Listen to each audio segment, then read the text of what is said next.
គ្រោះថ្នាក់ចរាចរណ៍នៅលើដងផ្លូវគឺជាក្តីកង្វល់ដ៏ធំមួយទូទាំងពិភពលោកប៉ុន្តែនៅពេលដែលការបើកបរដោយការធ្វេសប្រហែសរហូតបណ្ដាលឲ្យបាត់បង់ជីវិតមនុស្សការអនុវត្តច្បាប់របស់ប្រទេសនីមួយៗគឺខុសគ្នាស្រឡះ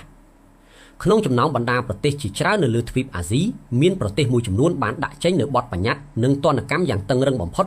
នោះគឺប្រទេសជប៉ុននិងកូរ៉េខាងត្បូងនៅពេលនិយាយដល់ទំហំនៃការដាក់ពន្ធនាគារចំពោះអ្នកបើកបរដែលបង្កគ្រោះថ្នាក់ចរាចរណ៍បណ្ដាលឲ្យស្លាប់មនុស្សប្រទេសជប៉ុននិងកូរ៉េខាងត្បូងបានកំណត់បទបញ្ញត្តិដាក់ទោសទណ្ឌយ៉ាងធ្ងន់ធ្ងរដើម្បីទប់ស្កាត់បទល្មើសនេះ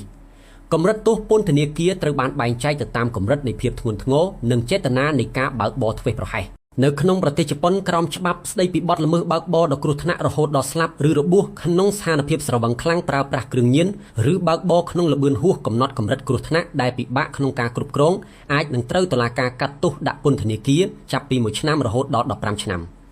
ប៉ុន្តែសម្រាប់ករណីដែលមានស្ថានទម្ងន់ទោសធ្ងន់ធ្ងរខ្លាំងកម្រិតអតិបរមារបស់ទោសពន្ធនាគារអាចឈានដល់20ឆ្នាំដែលជាទោសស្មើនឹងបទឧក្រិដ្ឋកម្មធ្ងន់ធ្ងរផ្សេងទៀតដែរឧទាហរណ៍ជាក់ស្ដែងតាមរយៈទីភ្នាក់ងារសារព័ត៌មានស៊ីនហួរតុលាការជប៉ុនធ្លាប់បានសម្រេចផ្តន្ទាទោសបុរសម្នាក់ដាក់ពន្ធនាគារ8ឆ្នាំក្នុងបទល្មើសបើកបរក្នុងល្បឿនជិត200គីឡូម៉ែត្រក្នុង1ម៉ោងដែលបណ្ដាលឲ្យបុកមនុស្សស្លាប់លើសពីនេះក្នុងករណីគ្រោះថ្នាក់ធ្ងន់ធ្ងរបង្កឡើងដោយការស្រវឹងស្រាពេលបើកបរអ្នកបើកបរអាចប្រឈមមុខនឹងការជាប់ពន្ធនាគារដល់20ឆ្នាំពេញលេញតែម្ដងដោយករណីតុលាការខេត្តហ្គឿនម៉ាធ្លាប់បានកាត់ទោសកន្លងមកនៅក្នុងប្រទេសកូរ៉េខាងត្បូងយោងតាមក្រមព្រហ្មទណ្ឌនិងច្បាប់ស្តីពីការដាក់ទណ្ឌកម្មពិសេសទាក់ទងនឹងគ្រោះថ្នាក់ចរាចរណ៍អ្នកបើកបរដែលបង្កគ្រោះថ្នាក់ដល់អាយុជីវិតដោយសារការធ្វេសប្រហែសជាខ្លាំង